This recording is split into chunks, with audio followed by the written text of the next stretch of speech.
Definitely, you worked with great directors, great actors, and now you're working with definitely కొంచెం newcomers తో.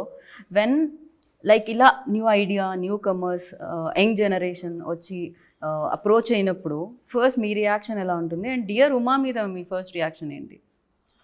ఇంకా ఇప్పుడు వాళ్ళు చేస్తున్నది ఎందుకంటే చాలా హ్యాపీ అనిపిస్తుంది. ఎందుకంటే వాళ్ళకున్న స్పోర్టివ్నెస్ కానీ ధైర్యం కానీ, ఎస్పెషల్లీ ఈ సినిమా డియర్ ఉమా నేను ఏ ఊర్లో తిరుపతిలో ఉన్నప్పుడు తిరుపతి వెళ్ళాం మేము అందరు ఫ్యామిలీతో పాటు. సో అప్పుడు ఫోన్ చేశారు మధు గారు, ఫోన్ చేసి ఇలా డైరెక్టర్ ఫోన్ చేసి ఇలా చేయాలి అంటే ఎవరు ఏవి అంటే చెప్పారు. బట్ నాకు సుమయ్య ఎవరు తెలియదు.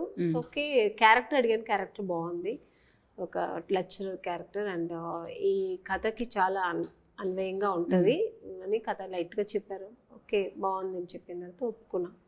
సో ప్రొడక్షన్ హౌస్ కూడా మనం ఏమన్నా మాట్లాడాన్ని నీట్గా ఒక 1 minute అన్ని అయిపోయింది. ఓకే చెప్పా సర్ప్రైజ్ తిరుపతిలోనే నాకు ఇమీడియట్గా కాల్ చేసి నేనే మేడం నేను ప్రొడ్యూసర్ నేనే మాట్లాడుతున్నానంటే, ప్రొడ్యూసర్ అంటే మామూలుగా ఒక మిడిల్ ఏజ్ లా ఉంటారేమో అలా అనుకుని, అవునా అదే తనే హీరోయిన్ నాకు నిజంగా తెలియదు. ఓకే, ఆ టైంకి తెలియదు. సో నేను ఫ్యామిలీతో పాటు ఉన్నాను, కొంచెం ఆ ఫ్రస్ట్రేషన్లో ఏమీ కరెక్ట్గా అనుకోలేదు. సో ఓకే చెప్పా.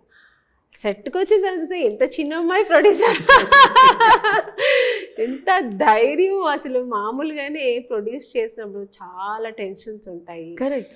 సో నా ఎక్స్పీరియన్స్ చూసాను, ప్రొడ్యూసర్స్ ఎంత టెన్షన్స్లో ఉంటారు. వాళ్ళు అది ఒక్క పని చేయడానికి వాళ్ళకి ఎంత స్ట్రెస్ తీసుకోవాల్సి వస్తుంది, ఎంత ఫ్రస్ట్రేషన్లో ఉంటారు. ఈ అమ్మాయి హీరోయిన్గా చేస్తూ ఈ ప్రొడక్షన్ హౌస్ ఎలా చేస్తుంది నిజంగా చాలా ధైర్యం. అమ్మాయి స్పోర్టివ్నెస్, మళ్ళీ అమ్మాయికి ఇంట్రెస్ట్, ఎందుకు నేనే సినిమా చేయకూడదు, నేనే ఎందుకు చేయకూడదు అనే ఒక అంబిషన్ నాకు చాలా నచ్చింది. అంటే అమ్మాయిలు కూడా ఇంత ధైర్యంగా ఉండడం అనేది, నేను ఒక అమ్మాయి కాబట్టి నేను కూడా అలాగే ఈ ఇండస్ట్రీకి వచ్చాను, ఎందుకు నేను చేయకూడదు. పెద్ద అందగత్త కాదు, పెద్ద ఇది కాదు, ఐఎమ్ బోర్న్ బ్రాటప్ అని బెంగళూరు. మాకు లాంగ్వేజ్ కూడా నాకు అప్పుడు తెలియదు అంతగా. అవును, కన్నడ. అక్కడ నుంచి ఇక్కడికి వచ్చినప్పుడు ఆ ధైర్యం నాకు, మా మదర్ కానీ నాకు వచ్చిన ఒక ధైర్యం, నాకు మనసులో ఉన్న ఆ ఒక ఫైర్. సో అది ఈ అమ్మాయితో నేను చూస్తే నిజంగా ఇలాంటి వాళ్ళు బాగుండాలి, బాగా రావాలి, వాళ్ళు అనుకున్న అంబిషన్ వాళ్ళు ఫినిష్ చేయాలని నిజంగా నేను కూడా ఈ సినిమా అప్పుడు అనిపించింది నిజంగా నేను ఒప్పుకొని చాలా మంచి పని చేశాను అది. రైట్. నిజంగా ఇంకా కథ పరం చాలా బాగుంది. ఎందుకంటే నేను కథ విన్నాను, తర్వాత మొత్తం టీజర్ రిలీజ్ అని చూసాను, చాలా బాగుంది, బాగా చూసాను. హీరో మా ఊరు అబ్బాయి పృథ్వీ, కన్నడ. మాది తెనాలే, మీది తెనాలే, మీది బెంగళూరే అన్నారా మీరు? మా అన్ని ఊరు మాదే అండి, హైదరాబాద్ మా ఊరు. ఎందుకంటే మీరు చెప్పే వరకు తెలియదు, ఇప్పటి వరకు మీరు తెలుగు అమ్మాయి అనుకుంటున్నా, మీరు తెలుగు అంత స్పష్టంగా మాట్లాడతారు. బేసికలీ తెలుగే, కానీ అక్కడే సెటిల్డ్ మా 4 fathers. సో కన్నడ బేస్ ఎక్కువ అయిపోయి ఇంట్లో కన్నడ కల్చర్ ఎక్కువ ఉంటుంది. ఓకే, ఇప్పుడు జనరేషన్ అయితే వాళ్ళకి తెలుగే తెలియదు, అందరూ కన్నడనే మాట్లాడతారు. నేనైనా ఇంత మాట్లాడుతున్నాను.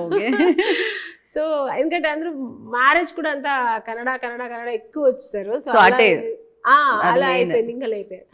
సో అలా వచ్చిందంట. సో మాకు హైదరాబాద్ నాకు ఫుడ్ పెట్టినూరండి, నా పుట్టిల్లు, నాకు హైదరాబాద్ మా ఊరు. చెన్నైలో ఉన్నాను కాబట్టి చెన్నై మా